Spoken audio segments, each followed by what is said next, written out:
আসসালামু আলাইকুম সুপ্রিয় শিক্ষার্থী বন্ধুরা, সবাইকে ইজি ম্যাথ লার্নিং এর পক্ষ থেকে আবার অনেক অনেক প্রীতি আর শুভেচ্ছা। আশা করছি সকলে ভালো আছেন। আপনাদের সাথে আছি আমি মোহাম্মদ নুরুল ইসলাম, সহকারী শিক্ষক গণিত। প্রিয় শিক্ষার্থী, আজকে আমরা নবম শ্রেণীর গণিত মূল পাঠ্য বইয়ের পৃষ্ঠা নম্বর 46 থেকে আলোচনা করব। দেখুন, এখানে আছে ধারা। আমরা লক্ষ্য করব যে এখানে লেখা আছে, তোমরা ইতিমধ্যে অনুক্রম সম্পর্কে জেনেছো, আর অনুক্রমের পদগুলো পরপর যোগ আকারে লিখলে ধারা পাওয়া যায়। তোমাদের শিক্ষক হয়তো বা ক্লাসরুমে তোমাদেরকে জিজ্ঞেস করতে পারে যে অনুক্রম এবং ধারার পার্থক্য কি। তো এটার উত্তরটা কি হবে তোমাদেরকে বলতে হবে। তো তোমরা নিশ্চয়ই অনুধাবন করতে পারছো অনুক্রম এবং ধারার পার্থক্য কি। প্রথমে হচ্ছে অনুক্রম এবং ধারা। দেখুন, অনুক্রমটা আমরা যেটা জেনেছি সেটা হচ্ছে যে যদি কতগুলো রাশি একটা বিশেষ নিয়মে ক্রমান্বয়ে এমন ভাবে সাজানো হয় যে প্রত্যেক রাশি তার পূর্বের পদ ও পরের পদের সাথে কিভাবে সম্পর্কিত তা জানা যায়, তবে এই সাজানো রাশিগুলোর সেটকেই অনুক্রম বলা হয়। ধারা হচ্ছে কোনো অনুক্রমের পদগুলো প্লাস বা মাইনাস চিহ্ন দ্বারা যুক্ত হলে তাকে ধারা বলা হয়। পদগুলোর মধ্যে কমা চিহ্ন থাকে, কোনো প্রক্রিয়া চিহ্ন থাকে না। প্রক্রিয়া চিহ্ন বলতে কি? প্রক্রিয়া চিহ্ন বলতে প্লাস, মাইনাস, গুণ, ভাগ এই চিহ্নগুলো অনুক্রমের ক্ষেত্রে থাকে না। আর ধারার ক্ষেত্রে কি হয়? পদগুলোর মধ্যে প্লাস বা মাইনাস প্রক্রিয়া চিহ্ন থাকে। আর উদাহরণ হচ্ছে কি অনুক্রমের, এর আগে আমরা দেখেছি অনুক্রমগুলো হচ্ছে কি কমা চিহ্ন দ্বারা দেওয়া থাকে, অর্থাৎ প্রথম পদ কমা, দ্বিতীয় পদ কমা, তৃতীয় পদ কমা, চতুর্থ পদ। এভাবে আমরা এখানে দেখিয়ে দেব। 2, 4, 6, 8 আমরা একটা উদাহরণ দিয়েছি। এবং এখানে ধারার উদাহরণ হতে পারে 2, 4, 6, 8 এগুলোর মধ্যে আমরা যোগ চিহ্ন দিয়ে দেবো। ঠিক এটাই অনুক্রম, জাস্ট কমা চিহ্নর জায়গাতে আমরা যোগ চিহ্ন বা বিয়োগ চিহ্ন ব্যবহার করলে সেটা ধারা হয়ে যাবে। এই হলো অনুক্রম এবং ধারার পার্থক্য। অনুক্রমের পদগুলোকে আমরা যদি যোগ আকারে লিখি তাহলে আমরা ধারা পাবো। অর্থাৎ অনুক্রম হচ্ছে 2, 4, 6, 8 এটা একটা অনুক্রম। তো বন্ধুরা, এই অনুক্রমের পদগুলোর মধ্যে যদি আমি কমা চিহ্ন ব্যবহার না করে এই যে যোগ আকারে লিখি +6 +8, তাহলে এটা কিন্তু একটা ধারা হয়ে যাবে। প্লাস ডট ডট ডট, এটা একটি ধারা। তো এখানে উদাহরণ 1-এ বলা আছে বইতে যে ধ্রুব সংখ্যার ধারা হচ্ছে 3 যোগ 3 যোগ 3 যোগ 3। শিক্ষার্থী বন্ধুরা, নিশ্চয়ই আপনাদের মনে আছে যে আমরা ধ্রুব সংখ্যার অনুক্রম দেখেছিলাম। ধ্রুব সংখ্যা হচ্ছে কি? যেখানে প্রত্যেকটা পদ অপরিবর্তিত থাকে, অর্থাৎ একই পদ বারবার ঘুরে ঘুরে আসে, সেটাকে আমরা বলি ধ্রুব সংখ্যার অনুক্রম। তো ধ্রুব সংখ্যার অনুক্রম কেমন ছিল? যেমন ধরুন 3, 3, 3, 3 অনুক্রমটি একটি ধ্রুব অনুক্রম। তো এই ধ্রুব অনুক্রমের আমি যদি পদগুলোর মধ্যে যোগ চিহ্ন দিয়ে দিই তাহলে আমার এটা কি হয়ে যাবে? ধ্রুব সংখ্যার ধারা। এবার উদাহরণ 1-এর আরেকটা দেখব, স্বাভাবিক সংখ্যার ধারা। স্বাভাবিক সংখ্যার ধারা হচ্ছে যে স্বাভাবিক সংখ্যা আমরা জানি 1, 2, 3, 4 এভাবে এই সংখ্যাগুলোকে আমরা বলি স্বাভাবিক সংখ্যা। তো এই স্বাভাবিক সংখ্যার ধারা তাহলে কি হবে? স্বাভাবিক সংখ্যার যে অনুক্রম ছিল সেই পদগুলোর মাঝখানে আমরা কি করব? যোগ চিহ্ন দিব, অর্থাৎ 1 যোগ 2 যোগ 3 যোগ 4 এভাবে। এটা হচ্ছে স্বাভাবিক সংখ্যার ধারা। এবারে ধারার সাধারণ আকার। এই যে ধারাগুলো, ধারার সাধারণ আকারটা কেমন হবে? কোনো অনুক্রমের প্রথম পদ a1, দ্বিতীয় পদ a2, তৃতীয় পদ a3 এবং n-তম পদ যদি an হয় তাহলে আমরা অনুক্রমটি কিভাবে লিখি? যে অনুক্রমটি হচ্ছে a1, a2, a3, a4 এভাবে আমরা an এভাবে পদগুলোকে লিখি। কিন্তু যদি এগুলো মাঝখানে আমরা যোগ চিহ্ন দিয়ে দিই তাহলে অনুক্রমটি ধারায় রূপান্তরিত হয়ে গেল। আর একে আমরা বলি ধারার সাধারণ আকার। এটাকে ধারার বীজগাণিতিক সাধারণ আকারও বলা হয়ে থাকে। এরপর সম্মানিত শিক্ষক মহোদয় হয়তো তোমাদের জিজ্ঞেস করতে পারেন যে অনুক্রমের মতো ধারাকেও শ্রেণীবিভক্ত করা যাবে কি? এক্ষেত্রে তোমাদের উত্তর হতে পারে হ্যাঁ, ধারাকেও অনুক্রমের মতোই দুইটি শ্রেণীতে ভাগ করা যায়। এখন শিক্ষকরা যদি বলে যৌক্তিকতা কি, কিভাবে আমরা বুঝবো যে অনুক্রমের মতো ধারাকেও শ্রেণীবিভক্ত করা যাবে? সেক্ষেত্রে আমাদের উত্তর হতে পারে এরকম, যেহেতু অনুক্রমের মাঝে প্রক্রিয়া চিহ্ন ব্যবহার করলে তা ধারায় রূপান্তরিত হয়, সুতরাং সসীম এবং অসীম অনুক্রমে প্রক্রিয়া চিহ্ন ব্যবহার করলে যথাক্রমে সসীম এবং অসীম ধারা পাওয়া যাবে। তো বন্ধুরা, আমরা কিন্তু জানতাম যে সসীম এবং অসীম অনুক্রম ছিল। এগুলোর মধ্যে যদি আমরা প্রক্রিয়া চিহ্ন ব্যবহার করি তাহলে সেই সসীম এবং অসীম অনুক্রমই কি হবে? ধারায় রূপান্তরিত হয়ে যাবে। এবং পরবর্তীতে উভয় ধারা হতে পর্যায়ক্রমে যেমন সমান্তর এবং গুণোত্তর অনুক্রম আমরা পেয়েছিলাম, একইভাবে সেগুলো সমান্তর এবং গুণোত্তর ধারায় রূপান্তরিত হয়ে যাবে। এটা আমাদের যৌক্তিকতার উত্তর হতে পারে। এখন আমরা দেখব যে শিক্ষকরা হয়তো বলবে যে ধারাকে তাহলে কয় ভাগে ভাগ করা যেতে পারে। এই বিষয়টি তোমাদেরকে জিজ্ঞাসা করা হতেও পারে, অথবা শিক্ষকরা তোমাদের এটা আলোচনা করে দেবেন। তবু আমি তোমাদের এখানে বলছি যে ধারাকে আমরা কয় ভাগে ভাগ করতে পারি। প্রথমে এই ধারাকে আমরা 2 ভাগে ভাগ করতে পারি। যেমন অনুক্রমকে আমরা 2 ভাগে ভাগ করতে পারতাম, সেটা ছিল সসীম অনুক্রম এবং অসীম অনুক্রম। তাহলে ধারাকে 2 ভাগে ভাগ করলে আমরা পাচ্ছি সসীম ধারা এবং অসীম ধারা। এভাবে সসীম ধারাকে আবার আমরা সসীম অনুক্রমের মতনই 2 ভাগে ভাগ করতে পারি, সেটা হচ্ছে সসীম ও সমান্তর ধারা এবং সসীম গুণোত্তর ধারা। একইভাবে অসীম ধারাকেও আমরা 2 ভাগে ভাগ করতে পারবো, অসীম সমান্তর ধারা এবং অসীম গুণোত্তর ধারা। ধারার পদসংখ্যা নির্দিষ্ট হলে তাকে সসীম ধারা এবং পদসংখ্যা অনির্দিষ্ট বা অসীম হলে তাকে অসীম ধারা বলা হয়। যেমন ধারার পদসংখ্যা যদি নির্দিষ্ট হয় তাহলে আমরা তাকে বলি সসীম ধারা। একটা উদাহরণ আমরা দিতে পারি, এই যে দেখুন এখানে 1 যোগ 3 যোগ 5 যোগ 7 যোগ 61, এটা হচ্ছে একটি সসীম ধারা, কারণ এখানে আমাদের এই পদসংখ্যা কিন্তু নির্দিষ্ট, সর্বশেষ পদ হচ্ছে আমাদের 61। তাহলে এটি কি হচ্ছে, এটি একটি সসীম ধারা হচ্ছে। আর পদসংখ্যা যখন অনির্দিষ্ট হয় বা অসীম হয় তাহলে আমরা তাকে কি বলি, তাকে বলবো অসীম ধারা। যেমন এখানে 1 যোগ 3 যোগ 5 যোগ 7, এভাবে এখানে কিন্তু কোনো পদ নির্দিষ্ট করে নাই, শেষ পর্যন্ত কিন্তু কোনো পদ লেখা নাই, অর্থাৎ এই ধারাটা চলমান থাকবে। সো এটাকে আমরা বলবো এটি একটি অসীম ধারা। প্রিয় শিক্ষার্থী, এবার 47 পৃষ্ঠায় একটি একক কাজ দেয়া আছে, এই একক কাজটি তোমাদেরকে করতে হবে। এখানে একক কাজ আছে 2টি সসীম এবং 2টি অসীম ধারার উদাহরণ দাও। খুব সিম্পল, এখানে 2টি সসীম এবং 2টি অসীম ধারার উদাহরণ আমরা খুব সহজেই দিতে পারি। সমাধান, দেখুন সসীম ধারা আমরা জানি যে ধারা শেষ পদ থাকে এবং ধারাটি নির্দিষ্ট, তাকে আমরা বলি সসীম ধারা। তাহলে আমরা এমন একটি ধারা তৈরি করব যে যার শেষ পদ আছে। তো আমরা লিখতে পারি 2 যোগ 4 যোগ 6 যোগ 8, আমি এখানে 2 4 6 8 লিখেছি, আপনারা চাইলে যে কোনো পদে ভাবে লিখতে পারেন। তো এক্ষেত্রে সর্বশেষ পদটি আমরা দিতে পারি 256। তো এটা একটা সসীম ধারার উদাহরণ হতে পারে। আবার 2 যোগ 7 যোগ 12 যোগ 17, এভাবে কিন্তু একটা ধারা আমরা লিখতে পারি। তো বন্ধুরা, এখন প্রশ্ন হচ্ছে আমি এই পদটি কিভাবে বের করলাম, এটা আমরা কিভাবে জানতে পারবো। আমি এখান থেকে একটা আইডিয়া করব যে আমি কততম পদ পর্যন্ত লিখব। দেখুন আমরা কিন্তু জানি যে প্রথম পদ আমার কত, 2, আর ডি কিন্তু আমার প্রতি পদের ব্যবধান। দেখুন 7 থেকে 2 বাদ দিলে আমার থাকে 5, সো 7 থেকে 2 মাইনাস করলে আমরা পাচ্ছি 5, অর্থাৎ ডি এর মান হচ্ছে 5। ধরুন আমরা 40তম পদ বের করব, তাহলে 40তম হচ্ছে কত, a plus 39d, a plus 39d। আমরা জানি যততম পদ তার সাথে একটা কম ডি হয়, তাহলে এর মান হচ্ছে আমাদের 2 প্লাস 39 গুণন ডি এর মান কত, 5, সো 5 দ্বারা গুণ করলাম। তাহলে দেখুন 5 এবং 39 গুণ করলে আমরা পাচ্ছি 5 নং 45 এর 5, হাতে থাকবে 4, 3 5 15 এবং 4 19, 195, আর আমাদের প্রথম পদ হচ্ছে 2। এই 195 যোগ 2 মোট হচ্ছে 197। সো আমি এখানে 197 লিখছি। আসলে এটা কিন্তু আমাদের 40তম পদ ছিল, কিন্তু একটা ধারা আমরা লিখতে পারি এবং এই ধারার সর্বশেষ পদ হচ্ছে 197। এবার অসীম ধারার উদাহরণ, 7 যোগ 10 যোগ 13 যোগ 16 যোগ, এভাবে আমরা ডট ডট দিতে পারি, এটা হচ্ছে আমাদের অসীম ধারার উদাহরণ। এবং 8 যোগ 16 যোগ 24 যোগ 32, এভাবে আমরা ডট ডট দিতে পারি, এটা হচ্ছে আমাদের দ্বিতীয় অসীম ধারার উদাহরণ। তো আমরা মোটামুটি 2টি অসীম এবং 2টি সসীম ধারার উদাহরণ দিয়ে দিয়েছি। এখন অজানা রাশি সংবলিত কোনো ধারা সমান্তর হলে ধারাটির সাধারণ অন্তর এবং সাধারণ পদ কিভাবে নির্ণয় করা যায়, এটা কিন্তু আমাদের সম্মানিত শিক্ষক মহোদয় কিন্তু এটা আলোচনা করে দিবেন। তো অজানা রাশি সংবলিত কোন ধারা সমান্তর হলে ধারাটির সাধারণ অন্তর এবং সাধারণ পদ, দুইটা জিনিস চাইছে, একটা সাধারণ অন্তর বের করতে হবে, একটা সাধারণ পদ বের করতে হবে। এবং কার সেটা, অজানা রাশি সংবলিত। বন্ধুরা, অজানা রাশি বলতে আমরা কি চলক জানি, চলক সংবলিত কোন ধারা সমান্তর হলে, তার মানে এটা চলকের মাধ্যমে যে সমান্তর ধারা হয়, সেই সমান্তর ধারা থেকে আমাদেরকে সাধারণ অন্তর এবং সাধারণ পদ নির্ণয় করে দেখাতে হবে। তো আমরা সমাধানে যাচ্ছি। ধরি সমান্তর ধারার প্রথম পদ আমরা ধরে নিলাম একটা চলক এ, আবার সাধারণ অন্তর হচ্ছে ডি।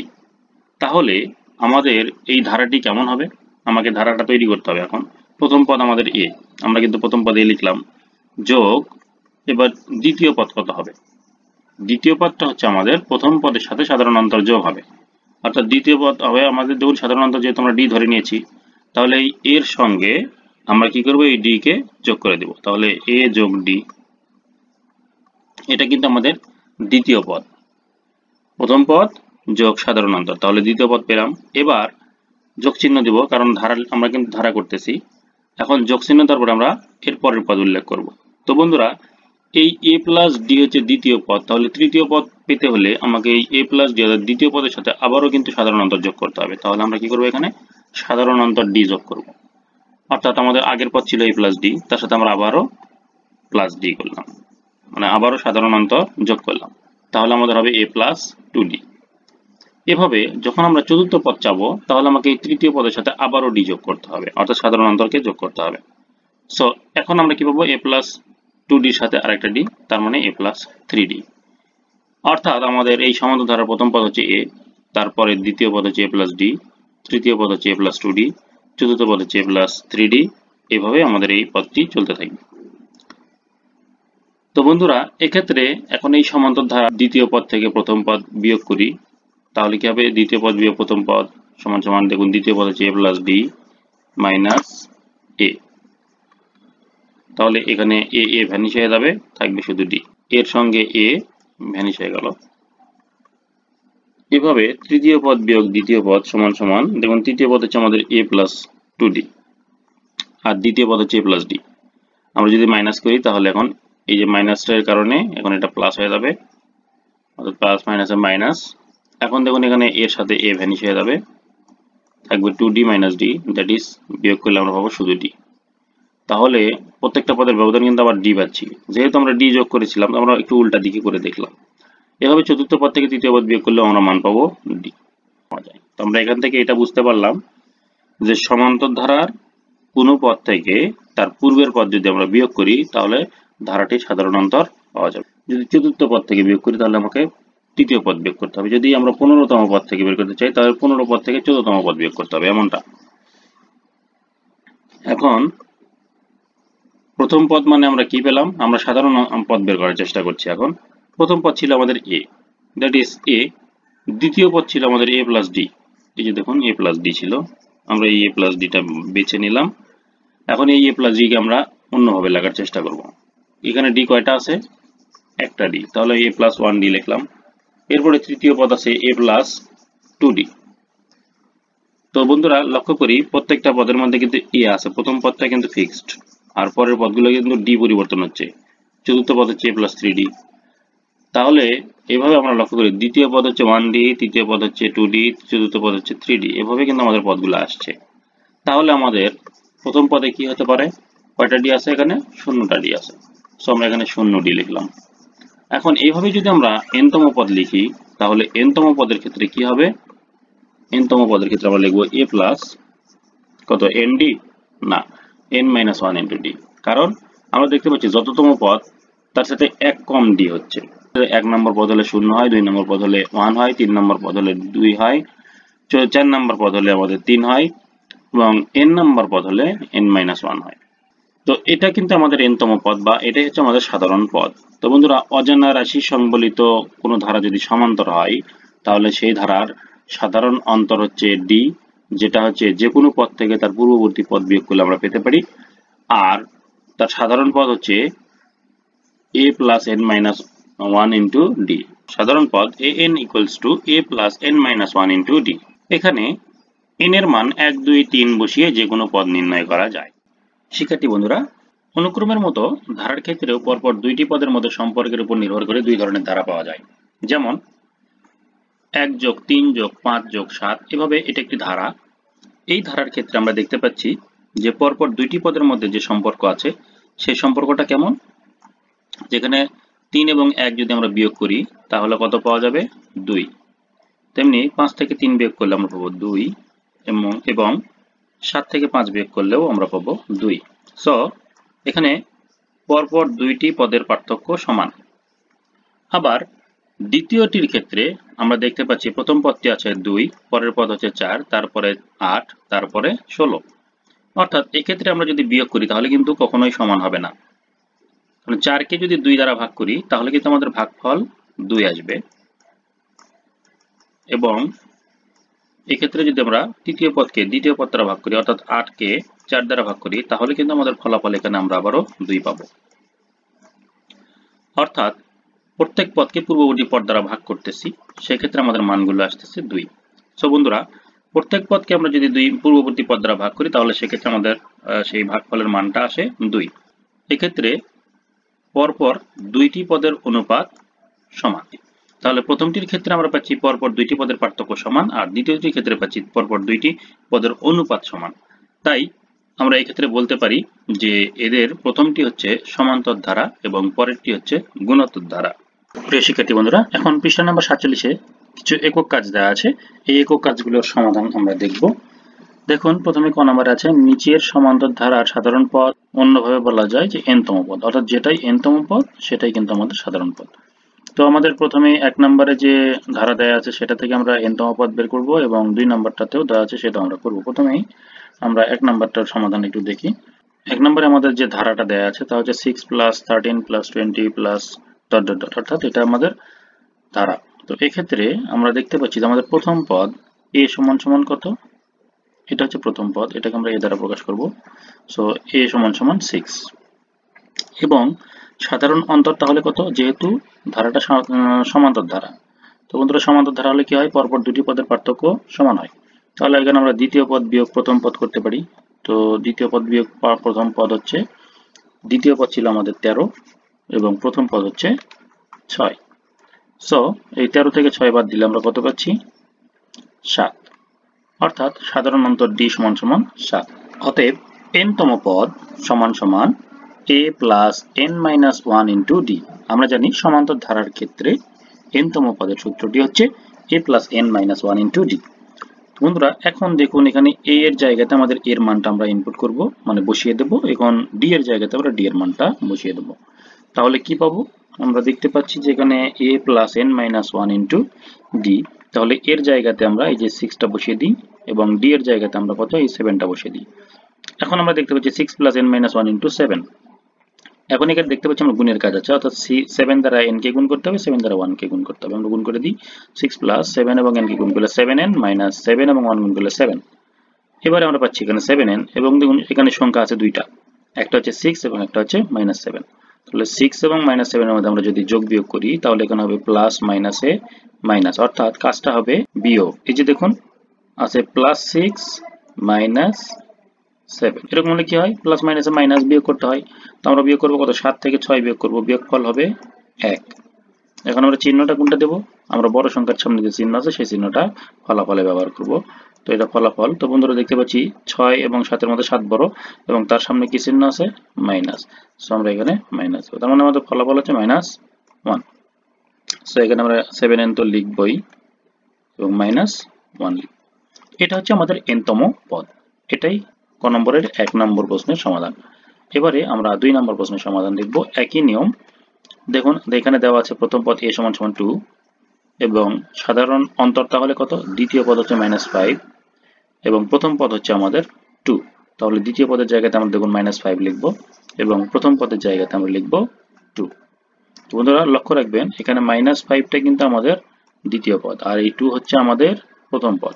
তাহলে -5 হচ্ছে দ্বিতীয় পদ, এই দ্বিতীয় পদ থেকে আমাকে কি করতে হবে, প্রথম পদের মান 2, এদের মাঝখানে মাইনাস চিহ্ন দিতে হবে, দ্যাট ইজ -5 - 2। তো এখন এই -5 এবং -2 কে আমরা যদি হিসাব করি তাহলে দেখুন -5 আর হচ্ছে -2, দুটার সামনেই কিন্তু মাইনাস আছে। আমরা জানি মাইনাসে মাইনাসে কি হয়, প্লাস হয়, অর্থাৎ এটা হচ্ছে বিয়োগের যোগ। তো ব্যাপারটা হচ্ছে 5 এবং 2 যদি যোগ করি তাহলে আমাদের ফলাফল হচ্ছে 7 এবং বড় সংখ্যা ছিল 5, তার সামনে মাইনাস, সেই কারণে এই বিয়োগফলের সামনে হবে -7, অর্থাৎ -5 - 2 মানেই হচ্ছে -7। সো আমরা এখানে -7 লিখলাম। এটা কিন্তু আমাদের d এর মান। তো বন্ধুরা, আমাদের তাহলে n-তম পদ কি হবে, a + n-1 * d। তো এর জায়গাতে আমরা এর মানটা বসিয়ে দেব 2 এবং d এর জায়গাতে d এর মান হচ্ছে -7। এবার আমরা যদি এখানে ক্যালকুলেশন করি 2 কিন্তু 2 এর মতনই থাকবে।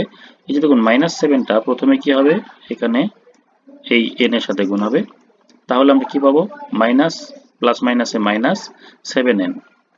সো এখানে -7n লিখলাম। এবারে -7 কে আমরা এখানে -1 এর সাথে গুণ করব।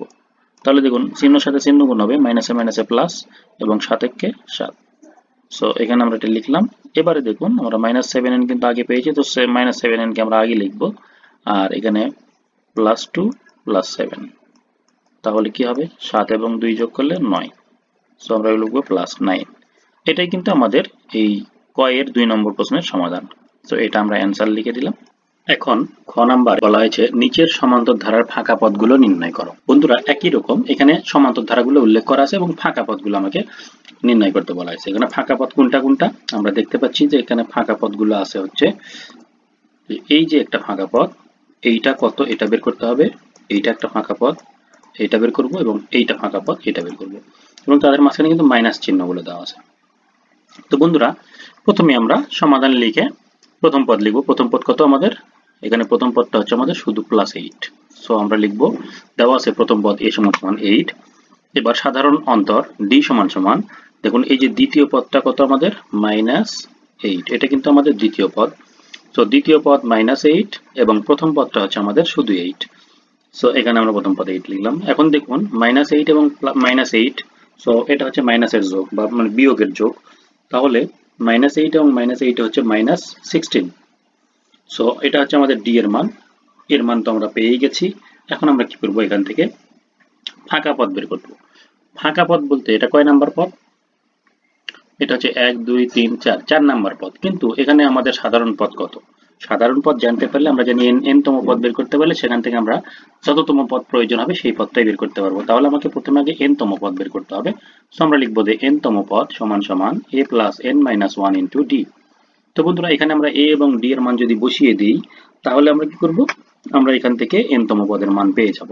তাহলে এর জায়গাতে আমরা a এর মান 8 বসিয়ে দেব এবং d এর জায়গাতে আমরা d এর মান হচ্ছে -16 এটা বসিয়ে দেব। এবার আমরা ক্যালকুলেশন করব। দেখুন এইটা তো থাকবেই প্লাস এখানে -16, এটা কিন্তু প্রথমে আগে n এর সাথে গুণ হবে। তাহলে হবে এখানে দেখুন এর সামনে মনে মনে প্লাস আছে, প্লাস মাইনাসে -16 এবং n গুণ করলে হবে 16n, অর্থাৎ আমরা মান পাবো -16n। এবারে -16 কে আমরা যদি -1 এর সাথে গুণ করি তাহলে দেখুন চিহ্নের সাথে চিহ্ন গুণ হবে, সংখ্যার সাথে সংখ্যা গুণ হবে। তাহলে মাইনাসে মাইনাসে প্লাস 16 এবং 1 গুণ করলে আমরা পাচ্ছি 16। এখন আমরা -16n তো লিখবই এবং তার সাথে আমরা দেখুন এখানে পাচ্ছি 8 এবং 16। 8 এবং 16 কে আমরা যদি আলাদাভাবে যোগ করি তাহলে কত পাবো, আমরা পাবো 24। সো এখানে আমরা লিখবো +24। তো এটা কিন্তু আমাদের n তম পদ। এখন আমরা আমাদের প্রয়োজন মাফিক যততম পদ প্রয়োজন হবে আমরা কিন্তু এখানে বসাইতে মানে n এর জায়গাতে যা বসাবো তততম পদ বের হবে। এখন আমরা দেখি যে এখানে 1 2 3 4 অর্থাৎ এইটা কিন্তু আমাদের চতুর্থ পদ। তাহলে এখন এই ধারার চতুর্থ পদ কত হবে, আমরা লিখব চতুর্থ পদ সমান সমান এই যে -16 মানে -16 ইন্টু n প্লাস 24, অর্থাৎ n এর জায়গায় তখন কত হবে 4 হবে। সো -16 ইন্টু 4, যেহেতু চতুর্থ পদ এই চতুর্থ পদের কারণে আমরা এখানে 4 লিখলাম, এখানে যেহেতু n ছিল প্লাস 24।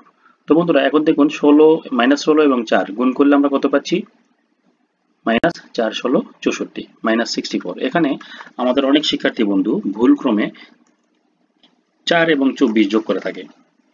বন্ধুরা আমরা এখানে যে বদমাশের নিয়ম আছে সেই নিয়ম অনুযায়ী জানি যে একটা লাইনের ভিতরে যখন গুণ চিহ্ন যোগ চিহ্ন ভাগ চিহ্ন থাকে সেক্ষেত্রে প্রথমে আগে ভাগ চিহ্নের কাজ হয়, তারপরে গুণ চিহ্নের কাজ হয়, তারপরে যোগ চিহ্নের এবং তারপরে বিয়োগ চিহ্নের। তো বন্ধুরা এখানে আমরা দেখতে পাচ্ছি -16 এবং 4 এই দুইটার মাঝখানে কি চিহ্ন দেওয়া আছে, গুণ চিহ্ন দেওয়া আছে। তাহলে আর এখানে দেওয়া আছে যোগ চিহ্ন, তাহলে কার কাজ আগে হবে, গুণ চিহ্নের না যোগ চিহ্নের? ডেফিনেটলি গুণ চিহ্নের কাজ হবে। তাহলে গুণ চিহ্ন যাদের মাঝখানে আছে তাদেরকে ধরে আমরা কি করে দেবো, গুণ করে দেবো। এখানে আছে -16 এবং 4, এদেরকে আমরা গুণ করে দেবো। আমরা এখানে -16 এবং 4 কে গুণ করলে আমরা পাবো -64। সো আমরা -64 লিখে +24 লিখে দেবো। এবার দেখুন প্লাস মাইনাসে মাইনাস, আমাকে কাজটা করতে হবে বিয়োগ। তো বিয়োগ করলে আমরা পাবো 64 থেকে দেখুন 24 বিয়োগ করলে আমাদের ফলাফল আসবে 40 এবং বড় সংখ্যা যেহেতু 64 তার সামনে আছে মাইনাস, সেই কারণে আমরা এখানে মাইনাস দিয়ে দিলাম। অর্থাৎ চতুর্থ পদ কিন্তু আমরা পেয়ে গেছি -40। সো আমরা এখানে কিন্তু লিখতে পারি -40। এভাবে পঞ্চম পদ বের করতে হবে। পঞ্চম পদ হবে -16 ইন্টু 5 প্লাস 24। 5 এবং 16 গুণ করলে আমরা পাচ্ছি -80 প্লাস 24। এখানে আমরা বিয়োগ করলে কি পাবো, -56। এবারে ষষ্ঠ পদ।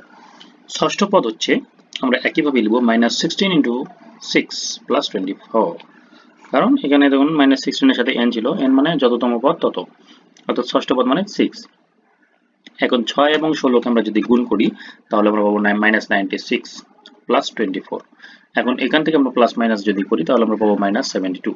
অর্থাৎ আমরা চতুর্থ পদ পেয়েছি -40 পঞ্চম পদ পেয়েছি -56 এবং ষষ্ঠ পদ পেয়েছি -72। তো এই ফাঁকা পদগুলোতে আমরা কিন্তু এই পদগুলো এখন লিখে দেবো। তাহলে আমরা লিখবো যে অতএব নির্ণেয় ফাঁকা পদগুলো হলো, আমরা ফাঁকা পদ পেয়েছি প্রথমে এখানে হচ্ছে -40, দেন -56 এবং তারপরে হচ্ছে -72। সো এটা হচ্ছে আমাদের ক্ষয়ের 1 নম্বর প্রশ্নের সমাধান। এটা আমরা অ্যান্সার লিখব। এবারে আমরা ক্ষয়ের 2 নম্বরের সমাধান দেখব। এখানে আমরা লক্ষ্য করি যে দেওয়া আছে ধারাটির সাধারণ অন্তর ডি। আমরা সাধারণ অন্তর ডি কেন বের করছি? দেখুন আমাদের প্রথম পদটাই কিন্তু দেওয়া নাই, তার মানে এর মানটা এখানে মিসিং। আমরা কিন্তু এর মান ইচ্ছা করলেও এখানে ধরতে পাচ্ছি না। আমাকে এর মান ইচ্ছে করলে ধরতে পাচ্ছি না বলতে এর মান আমরা পাচ্ছি না ফিক্সড, কিন্তু আমরা প্রথম পদ হিসেবে ধরলে আমাকে এ ধরতে হবে, কারণ পদটা যেহেতু দেওয়া নাই। তাহলে সাধারণ অন্তর কিভাবে পেতে পারি? দেখুন পরপর দুইটা পদ আমরা পাচ্ছি, এখানে কিন্তু দুইটা পদ আমাদের পরপর দেওয়া আছে -3 + 2। তাহলে এখান থেকে কিন্তু আমরা সাধারণ অন্তর পেতে পারি, যেহেতু আমাকে প্রশ্নে বলা আছে সমান্তর ধারা, আর আমি জানি সমান্তর ধারার যে কোনো দুইটা পদ পাশাপাশি দুইটা পদের পার্থক্য কি হয়? সমান হয়। তাহলে ডেফিনেটলি এখানে 2 এবং -3 এর মধ্যবর্তী যে পার্থক্য সেটা কিন্তু সাধারণ অন্তর হবে।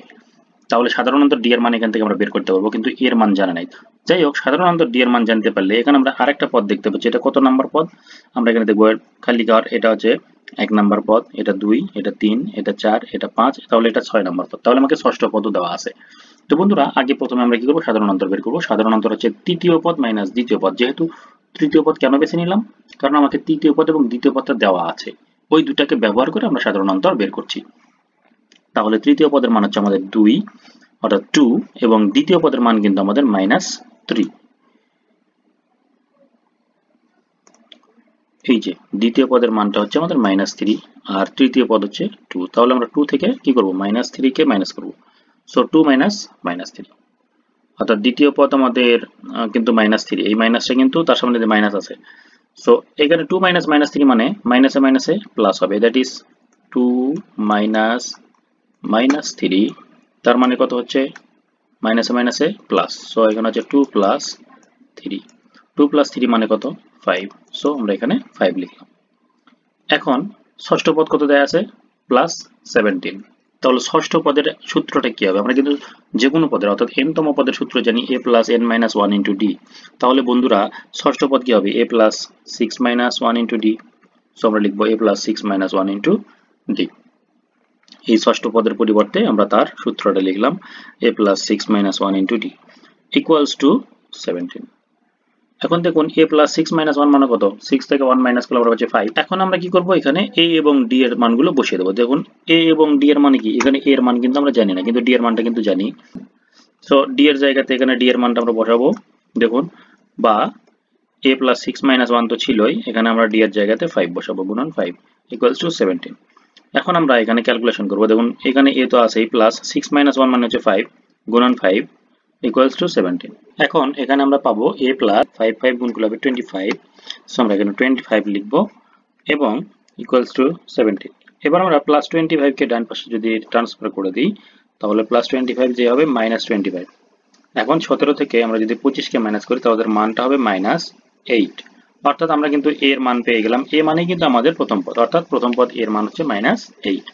তো দেখুন বন্ধুরা, এখানে আমাদের সাধারণ অন্তর ডি এর মান জানা আছে, এর মান আমরা জেনেছি। সো এখানে আমরা এখন যে পদটি চাইবো সেই পদটি কিন্তু বের করতে পারবো। তখন দেখুন আমাদের প্রথম পদের মান কিন্তু -8, এটা এই ফাঁকা পদ কিন্তু বের হয়ে গেছে। এখন এটা বের করবো। এটা কয় নাম্বার পদ? 1 2 3 4, 4 নাম্বার পদ। সো আমরা লিখবো চতুর্থ পদ সমান সমান a + 4 - 1 * d, অর্থাৎ a + n - 1 * d। তাহলে চতুর্থ পদ হলো 4 - 1 * d। সো এর মান এবং d এর মান আমরা এখানে বসিয়ে দেবো। তো 4 - 1 * d মানে হচ্ছে আমাদের 3d। 4 থেকে 1 বাদ দিলে 3 এবং 3d।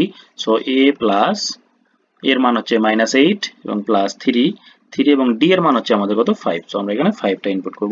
এখন এখানে মানটা আমরা বের করব কেমন করে? -8 + 3 × 5, তাহলে 3 × 5 = 15। সো -8 + 15, এবং এখানে আমরা যদি এখন যোগ বিয়োগ করি, তাই প্লাস মাইনাসে মাইনাস মানে বিয়োগ করতে হবে। সো 15 থেকে 8 বিয়োগ করলে আমরা পাবো +7। এটা হচ্ছে আমাদের চতুর্থ পদ। এই ব্ল্যাঙ্কে এই ফাঁকা পদটা হচ্ছে আমাদের 7। তাহলে পরবর্তী পদটা হচ্ছে অবশ্যই পঞ্চম পদ। তাহলে পঞ্চম পদ হচ্ছে a + 5 - 1 * d, that is a + 4d। So a + 4d মানে হচ্ছে a মান হচ্ছে -8 + 4 * d এর মান হচ্ছে 5। সো 4 × 5 = 20, তাহলে -8 + 20, 20 থেকে 8 মাইনাস করলে আমরা পাবো 12। অর্থাৎ আমরা লিখবো অতএব নির্ণেয় ফাঁকা পদগুলো হলো, একটা হচ্ছে -8, দেন আমরা পেয়েছি চতুর্থ পদ হচ্ছে 7 এবং তারপরেরটা হচ্ছে আমাদের -12। এই ছিল খ এর 2 নম্বর প্রশ্নের সমাধান। সো এটা হচ্ছে অ্যান্সার। প্রিয় শিক্ষার্থী, এখন আমরা 48 পৃষ্ঠার মাথা খাটাও সমাধান করব। দেখুন এখানে বলা আছে যে কে এর কোন মানের জন্য 5k - 3 + k + 2 + 3k - 11 একটি সমান্তর দ্বারা হবে। তার মানে এখানে লক্ষ্য করি আমাদের এখানে পদ দেওয়া আছে। কয়টি পদ দেওয়া আছে? এখানে এটা হচ্ছে একটা পদ, এটা একটা পদ এবং এটা একটা পদ। এই পদগুলোর মাঝখানে যোগ চিহ্ন দেওয়া আছে। বন্ধুরা, এটাকে যদি আমরা প্রথম পদ বিবেচনা করি তাহলে এটা হবে দ্বিতীয় পদ আর এটা হবে তখন তৃতীয় পদ। তো প্রথম, দ্বিতীয়, তৃতীয় পদ যদি সমান্তর হয় তাহলে অবশ্যই সমান্তর হওয়ার শর্ত কি? যে পদগুলোর ব্যবধান বা বিয়োগফল বা সাধারণ অন্তর সমান হবে। অর্থাৎ দ্বিতীয় পদ থেকে প্রথম পদ বিয়োগ করলে যা মান পাবো, তৃতীয় পদ থেকে দ্বিতীয় পদ বিয়োগ করলে একই মান পাওয়া যাবে। সো এই জিনিসটাকে আমরা কাজে লাগাবো। সো প্রথমে আমরা সমাধান, যেমন প্রদত্ত সমান্তর ধারা। এখন এই যে যেটা বলছিলাম, এটা প্রথম পদ, দ্বিতীয় পদ, এটা তৃতীয় পদ। এখন সমান্তর ধারার ক্ষেত্রে আমরা জানি যে দ্বিতীয় পদ মাইনাস প্রথম পদ, সেক্ষেত্রে কি ডি। আবার তৃতীয় পদ মাইনাস দ্বিতীয় পদের মানও ডি, অর্থাৎ এটা কিন্তু সাধারণ অন্তর হয়। অর্থাৎ দ্বিতীয় পদ থেকে প্রথম পদ মাইনাস করলে যা পাই সেটা হচ্ছে ডি, আবার তৃতীয় পদ থেকে দ্বিতীয় পদ মাইনাস করলে যা পাই সেটাও ডি। তাহলে চতুর্থ পদ থেকে আমরা যদি তৃতীয় পদ মাইনাস করি সেটার মান হচ্ছে ডি। বন্ধুরা, এখন যেহেতু এরা সবাই ডি এর সমান, তাহলে আমরা যদি বলি যে দ্বিতীয় পদ মাইনাস প্রথম পদ সমান সমান তৃতীয় পদ মাইনাস দ্বিতীয় পদ, ব্যাপারটা ঠিক এরকম। ডি সমান সমান ডি, তাহলে ডি সমান যদি ডি হয়, আমরা ডি এর মান হচ্ছে দ্বিতীয় পদ মাইনাস প্রথম পদ এই পাশে লিখব, আর তৃতীয় পদ মাইনাস দ্বিতীয় পদ এটাও তো ডি সমান, এটা আমরা এই পাশে লিখবো। ব্যাপারটা এরকম। তো সেই কাজটা আমরা এখানে করেছি, দ্বিতীয় পদ মাইনাস প্রথম পদ সমান সমান তৃতীয় পদ মাইনাস দ্বিতীয় পদ। আশা করি এটা তোমরা বুঝে নিয়েছো। এখন আমরা দ্বিতীয় পদের জায়গাতে এই যে দ্বিতীয় পদের মানটা বসিয়ে দেবো। দ্বিতীয় পদের মানটা হচ্ছে আমাদের k+2, সো আমরা এখানে লিখবো k+2 মাইনাস প্রথম পদটা হচ্ছে আমাদের 5k - 3, এটা বসিয়ে দেবো, ইকুয়ালস টু তৃতীয় পদটা আমাদের হচ্ছে 3k - 11, এটা আমরা বসিয়ে দেবো, মাইনাস দ্বিতীয় পদটা হচ্ছে আমাদের k+2, এটা আমরা এখানে বসিয়ে দিলাম। এখন আমরা এখানে ক্যালকুলেশনটা করব। সো বন্ধুরা, এখন ক্যালকুলেশন করলে আমরা কি পাবো? এই যে দেখুন ব্র্যাকেট ব্যবহার করা হয়েছে, ফার্স্ট ব্র্যাকেট গুলো আমরা তুলে নেব এবং ফার্স্ট ব্র্যাকেট তুলে দিলে আমাদের কি হবে? এখানে চিহ্নের বেশ কিছু পরিবর্তন আসবে। সো এখানে দেখুন আমরা প্রথমে যে ব্র্যাকেটটা আছে এটা তুলে দেবো এবং এখানে মাইনাসটা আছে, যে কারণে পরবর্তী যে ব্র্যাকেট ব্যবহার করা আছে সেখানে এখানে চিহ্নটার পরিবর্তন আসবে। সো এই পরিবর্তনটা কেমন করে আসে আমরা দেখি। এই যে দেখুন, এই মাইনাসে মাইনাসে এটা প্লাস হয়ে গেল। সো এটা আমরা লিখলাম। এবার এখানে যদি আমরা ব্র্যাকেটটা তুলে দিই তাহলে এটা কিন্তু যা আছে তাই থাকবে, এখানে মাইনাসের কারণে এই চিহ্নটা পরিবর্তন হবে। সো এখানে হবে কি, প্লাসটা মাইনাস হয়ে যাবে, প্লাস মাইনাসে মাইনাস, আমরা ব্র্যাকেটটা উইথড্র করার সঙ্গে সঙ্গে দেখুন প্লাসটা মাইনাস হয়ে গেল। এখন আমরা দেখবো যে এখানে কে এর দুইটি পদ আছে বাম পাশে। সো বাম পাশের এই কে এর হিসাবটা আমরা আগে করব। সো আর এই যে 3 এর সঙ্গে 2 এর কাজটা আমরা করব, সংখ্যার সাথে সংখ্যার হিসাব। তাহলে কে এর কে যুক্ত পদের সাথে কে যুক্ত পদের যোগ বিয়োগ করব। এখন -5k + k, সো -5k আর প্লাস কে যদি হয় তাহলে আমরা বুঝতে পারছি যে এখানে 5টা কে আর একটা কে। তো প্লাস মাইনাসে মাইনাস মানে বিয়োগ করতে হবে। 5টা কে থেকে একটা কে বিয়োগ করলে আমরা কয়টা কে পাবো? 4টা কে পাবো। এবং 4টা কে তো উত্তর হবেই, কিন্তু তার সামনে কি চিহ্ন হবে? দেখুন বড়টা ছিল আমাদের 5k, তার সামনে মাইনাস চিহ্ন। সো ফলাফলের সামনে মাইনাস চিহ্ন, অর্থাৎ -4k। সো এখানে আমরা লিখবো -4k। এই যে কেটা এই 5k এর সাথে ক্যালকুলেশন হলে -4k হবে। এবার এই 2 কে যদি আমরা 3 এর সাথে যোগ করি তাহলে 3 এবং 2 হবে 5। সো এখানে লিখবো 5 ইকুয়ালস টু, এখানেও তাই দেখুন এই যে 3k আর হচ্ছে k আমরা যদি যোগ বিয়োগ করি তাহলে 3টা কে থেকে একটা কে মাইনাস হবে। সো এখানে আমরা পাবো 2k, কেটা এখানে চলে গেছে মাইনাস হয়ে, এবং -11 এবং -2 এটা যদি আমরা যোগ করি তাহলে এটা হবে বিয়োগের যোগ, তাহলে 11 এবং 2 যোগ করলে আমরা পাবো 13। সো এখানে হবে -30। তো বন্ধুরা, এখানে আমরা +5টাকে ডান পাশে ট্রান্সফার করব এবং 2k কে বাম পাশে ট্রান্সফার করব। যেহেতু আমাদের k এর মান প্রয়োজন, সো k গুলোকে বাম পাশে নেব এবং সংখ্যাগুলোকে ডান পাশে ট্রান্সফার করব। প্রথমে এখানে +5 আছে, এই +5টাকে ডান পাশে ট্রান্সফার করে দেবো। দেখুন এই যে +5টা ডান পাশে চলে গেল, সো হয়ে গেল -5। আর এখানে +2k ছিল, এই +2কে বাম পাশে নিলে হবে -2k। সো এখন দেখুন 4k এবং 2k এটা হচ্ছে বিয়োগের যোগ, দুটার সামনে মাইনাস আছে। সো বিয়োগের যোগ মানে মাইনাসে মাইনাসে প্লাস, 4k এবং 2k যোগ করলে হবে 6টা কে। সো আমরা লিখবো -6k ইকুয়ালস টু, দেখুন এখানে মাইনাসের যোগ আছে, অর্থাৎ -13 এবং -5 যোগ করলে হবে -18। সো বন্ধুরা এখানে আমরা লিখলাম -6k = -18। এখন যদি আমরা উভয় পাশ থেকে মাইনাস দ্বারা গুণ করি বা -1 দ্বারা গুণ করি তাহলে কিন্তু মাইনাসগুলো ভ্যানিশ হয়ে যাবে বা মাইনাসগুলো প্লাস হয়ে যাবে। আবার বলতে পারি দুই পাশ থেকে মাইনাসগুলো আমরা কেটে দিয়েছি। সো এখন 6k = 18, তাহলে k এর মান কি হবে? 6টা এখানে ডান পাশে ভাগ হবে, কারণ এখানে k কি অবস্থায় ছিল? k এর সাথে 6টা কি অবস্থায় ছিল? 6টা গুণ অবস্থায় ছিল। তো বন্ধুরা যখন এটা ডান পাশে ট্রান্সফার হয়ে গেল, তারপর আমরা কি করলাম, এখানে 6 দ্বারা 18কে কাটাকাটি করব। সো কাটাকাটি করলে মানটা কি আসবে? 3 6 18। সো k এর মান হবে 3। এটা কিন্তু একটা উত্তর। k এর এই মানের জন্য আমাদের এই ধারাটা সমান্তর ধারা হবে। এখন এই ধারার সাধারণ অন্তর কত সেটা বের করতে হবে এবং সাধারণ পদ বের করতে হবে। তাহলে সাধারণ অন্তর বলতে আমরা দ্বিতীয় পদ বিয়োগ প্রথম পদও বলতে পারি, আবার তৃতীয় পদ বিয়োগ দ্বিতীয় পদও বলতে পারি। তো এখানকার যে কোনো একটা ব্যবহার করলেই হবে। অতএব আমরা লিখব যে প্রথম পদটা আমরা এখান থেকে বের করে নেব আগে। প্রথম পদটা আমাদের কত? 5k - 3। এটা কিন্তু আমাদের প্রথম পদ ছিল। সো প্রথম পদের মানটা একটু জেনে নিই। 5k - 3। এখন দেখুন k এর মান কত? k এর মান আমরা কিন্তু 3 বের করেছি। সো এখানে 3টা ইনপুট করে দেব। 5 × 3 - 3। সো 5 এবং 3 কে আমরা যদি গুণ করি তাহলে আমাদের মানটা আসবে 3 × 5 = 15 - 3। সো এখানে মানটা হবে 12। 15 থেকে 3 মাইনাস করলে 12। তার মানে a এর মান আমরা পেলাম 12। অর্থাৎ প্রথম পদটার মান আমাদের এখানে 12 12। এখন আমরা যদি বলি সাধারণ অন্তর কত সেটাও আমরা বের করতে পারবো। সো সাধারণ অন্তর d = হচ্ছে এই যে দ্বিতীয় পদ মাইনাস প্রথম পদ। সো দ্বিতীয় পদ মাইনাস প্রথম পদ বলতে এই যে এইটুকু।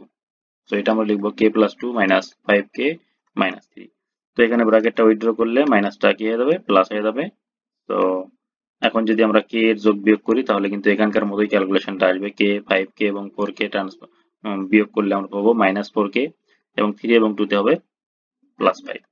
সো বন্ধুরা এখন কিন্তু আমরা এখানে k এর মানটা ইনপুট করব। দেখুন -4 × k এর মান হচ্ছে 3। সো k এর মানটা আমরা বসাই দিলাম ওখানে। এখানে যদি আমরা k এর মান বসাই দিছি, সো +5 এবং 3 4 12। সো 12 -12 এবং +5 যোগ বিয়োগ করলে আমরা পাবো -7। এটা কিন্তু আমাদের সাধারণ অন্তর। একটি সাধারণ অন্তরের কিন্তু উত্তরটা হয়ে গেল। সো সাধারণ অন্তর -7, এটা অ্যান্সার। এখন আমরা সাধারণ পদ নির্ণয় করব। সাধারণ পদ কিভাবে নির্ণয় করব? যেমন আমাদের সাধারণ পদ বা n তম পদ হচ্ছে a + n - 1 × d। তো বন্ধুরা যেহেতু আমরা এই প্রথম পদ a কিন্তু এর আগে বের করেছিলাম এবং d ও বের করেছিলাম। সো এর মানটা আমরা এর জায়গাতে ইনপুট করব। এর মান হচ্ছে 12 পেয়েছিলাম আর d এর মানটা পেলাম কত? -7। সো এখন কিন্তু আমরা এটা হিসাব করব। দেখুন 12 তো 12ই থাকবে, প্লাস এই -7টাকে n এর সাথে গুণ করব। সো হবে প্লাস মাইনাসে -7n। সো -7n লিখবো এবং এই -7টাকে যখন আমরা -1 এর সাথে গুণ করব তখন হবে মাইনাসে প্লাস 7 × 7। সো এখানে হবে 7। তো বন্ধুরা এখানে আমরা 7 লিখে দিলাম। এখন এখানে আমরা লিখবো ইকুয়ালস টু -7n তো আমরা লিখবোই। এখন 12 এবং 7 এর মধ্যে যদি আমরা যোগ বিয়োগ করি, 12 and 7 যদি যোগ করি তাহলে হবে 19। অর্থাৎ আমাদের এই যে ধারাটা, এই ধারার সাধারণ পদ হচ্ছে -7n + 19। এটাকে আমরা চাইলে এভাবে লিখতে পারি 19 - 7n। সো এটা আমাদের অ্যান্সার। তো বন্ধুরা মনোযোগ সহকারে এই ভিডিওটি দেখার জন্য অসংখ্য ধন্যবাদ। নেক্সট ভিডিওটি দেখার আমন্ত্রণ জানিয়ে আজকের মতো এখানে শেষ করছি।